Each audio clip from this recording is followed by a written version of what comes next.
इस समय पूरे भारत के जिन 5 राज्यों में सबसे ज्यादा सांप्रदायिक तनाव है, वो सभी राज्य ऐसे हैं जहां पर डेमोग्राफी बहुत तेजी से बदली है। जनसंख्या का जो पैटर्न है वो बहुत तेजी से बदला है। इनमें कौन से राज्य हैं वो 5 जहां सबसे ज्यादा सांप्रदायिक तनाव है? वो हैं उत्तराखंड, पश्चिम बंगाल, असम, केरल और कर्नाटक। और इनमें भी उत्तराखंड कुछ दशक पहले तक ऐसा राज्य था जहां मुस्लिम आबादी बहुत ही कम हुआ करती थी। लेकिन वर्ष 2001 से 2011 के बीच उत्तराखंड में हिंदुओं की आबादी 2% कम होकर लगभग 83% रह गई और मुस्लिम आबादी 2% बढ़कर लगभग 14% हो गई। और ये आंकड़े 2011 के हैं। सोचिए आज 12 वर्ष बाद यह स्थिति कैसी हो चुकी होगी। उत्तराखंड के मुख्यमंत्री पुष्कर सिंह धामी और बहुत सारे लोग भी इस सांप्रदायिक तनाव के लिए राज्य की तेजी से बदलती इसी डेमोग्राफी को वजह मानते हैं और अब यह एक बहुत बड़ा मुद्दा इस राज्य में बन चुका है।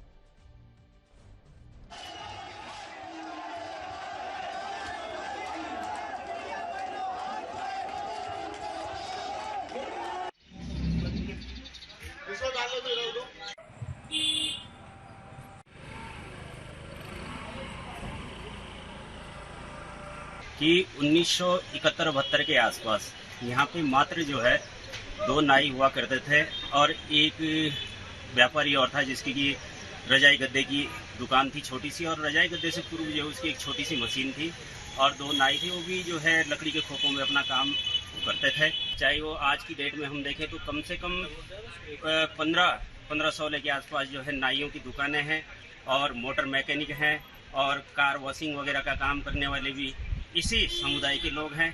और आज की तारीख में अगर देखें, आज की डेट में देखते हैं, इनकी एक बहुत बड़ी तादाद यहाँ पे हो गई है। जिस समय हमारे बाप दादा यहाँ पे उत्तरकाशी आए थे सन 1955, आज से लगभग 55-60 साल पहले, तो यहाँ पे इनकी गिनती नगण्य थी।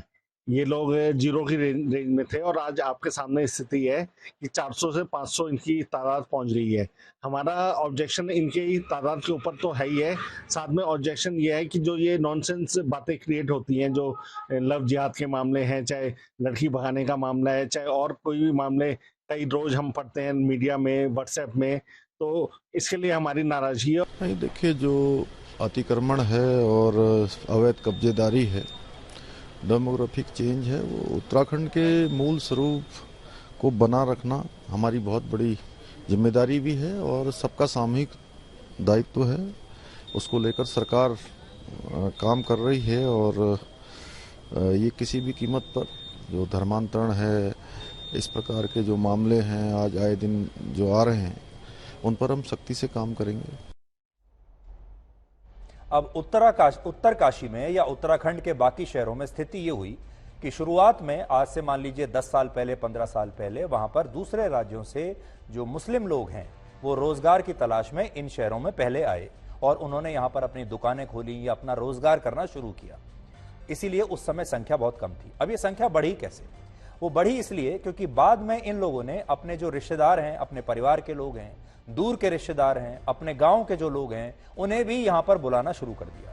और उसके बाद एक एक व्यक्ति ने 4, 5, 6 या जितने भी उसके जानने वाले लोग थे उसके समुदाय से उन्हें यहां पर बुलाना शुरू किया और इन सब लोगों ने यहां पर काम करना शुरू कर दिया। रोजगार के अवसर देखकर ये लोग यहां पर आ गए, यानी एक परिवार ने कई कई परिवारों को यहां पर बुला लिया और फिर धीरे धीरे आपने देखा होगा कि मुस्लिम आबादी यहां पर बढ़ने लगी। लेकिन आपको यहां पर यह याद रखना होगा कि भारत एक धर्मनिरपेक्ष लोकतांत्रिक देश है और हमारे संविधान में आप चाहे किसी भी धर्म के हों, आपको पूरे देश में कहीं पर भी काम करने के लिए जाने की इजाजत है। आप पूरे देश में किसी भी राज्य में, किसी भी शहर में अपना रोजगार करने के लिए स्वतंत्र हैं, काम करने के लिए स्वतंत्र हैं।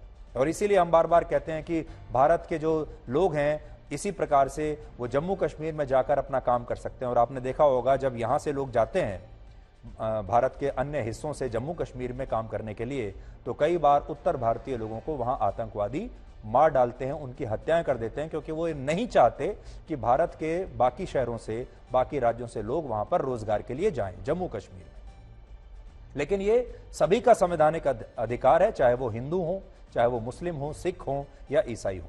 इसलिए पहली नजर में अगर आप देखें तो अगर मुस्लिम आबादी वहां पर बढ़ भी रही है तो कानून के हिसाब से या संविधान के हिसाब से ये कोई अपराध नहीं है। लेकिन ये लोग वहां पर जाकर किस तरह से जी रहे हैं और किस तरह से बाकी के काम कर रहे हैं, इनका व्यवहार कैसा है, बाकी के जो वहां की जो लोकल जनसंख्या है उसके साथ इनके रिश्ते कैसे हैं, ये एक अलग बात है। ये कि जब किसी देश की डेमोग्राफी बदलती है तो इसका असर सिर्फ एक राज्य तक सीमित नहीं रहता। उत्तराखंड की तरह महाराष्ट्र भी देश के उन राज्यों में से एक है जहां हिंदुओं की आबादी घट रही है और मुस्लिम आबादी में वृद्धि हो रही है।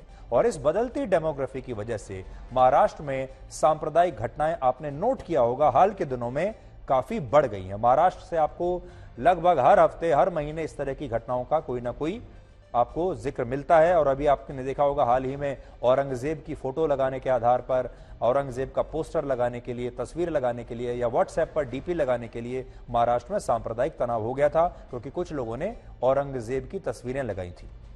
पिछले 15 दिनों में महाराष्ट्र में 3 बड़ी हिंसक घटनाएं और दंगे हुए हैं, जिनमें सबसे ताजा घटनाक्रम महाराष्ट्र के जलगांव का है, जहां 9 जून की रात को 2 गुटों के बीच किसी मामूली सी बात पर झगड़ा हो गया और इसके बाद जलगांव में सांप्रदायिक दंगे भड़क गए। इन दंगों में रिहायशी मकानों पर पथराव हुआ और उसके अलावा एक मंदिर में भी तोड़फोड़ की गई और इसके बाद वहां 2 दिन तक धारा 144 लागू रही और लोगों को कर्फ्यू में रहना पड़ा। लेकिन अब पुलिस ने मंदिर और दूसरी सार्वजनिक संपत्ति को नुकसान पहुंचाने के आरोप में कुल मिलाकर 30 लोगों को गिरफ्तार किया है, जिनमें मुख्य आरोपी का नाम है सलीम टोपी। और पुलिस का आरोप है कि सलीम टोपी ने ही कुछ लोगों को भड़काकर ये दंगे करवाए और जो 30 लोग इस हिंसा के लिए गिरफ्तार हुए हैं उन सब के नाम आप अपनी स्क्रीन पर इस समय देख सकते हैं। ये वो 30 लोग हैं जिन्हें दंगों के लिए और मंदिर पर हमला करने के लिए गिरफ्तार किया गया है और मुख्य आरोपी बनाया गया है सलीम टोपी नाम के एक व्यक्ति को।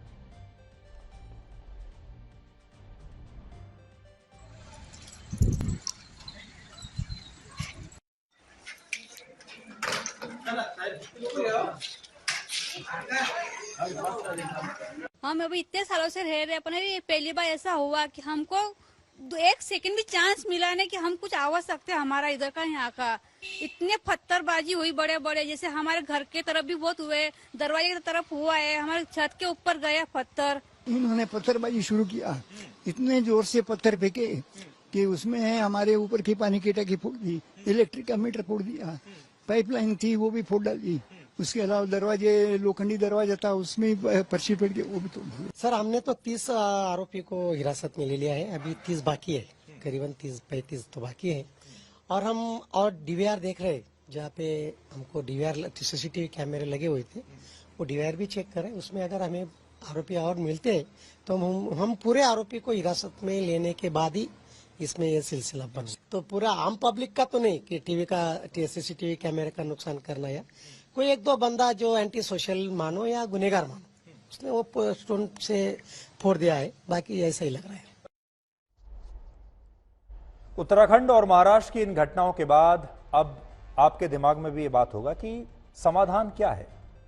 भारत में डेमोग्राफी में तो बदलाव आ रहा है, लगभग हर राज्य में बदलाव आ रहा है, तो क्या फिर हर राज्य में सांप्रदायिक दंगे होने लगेंगे, किसी भी राज्य में शांति नहीं रहेगी? इसका समाधान क्या है?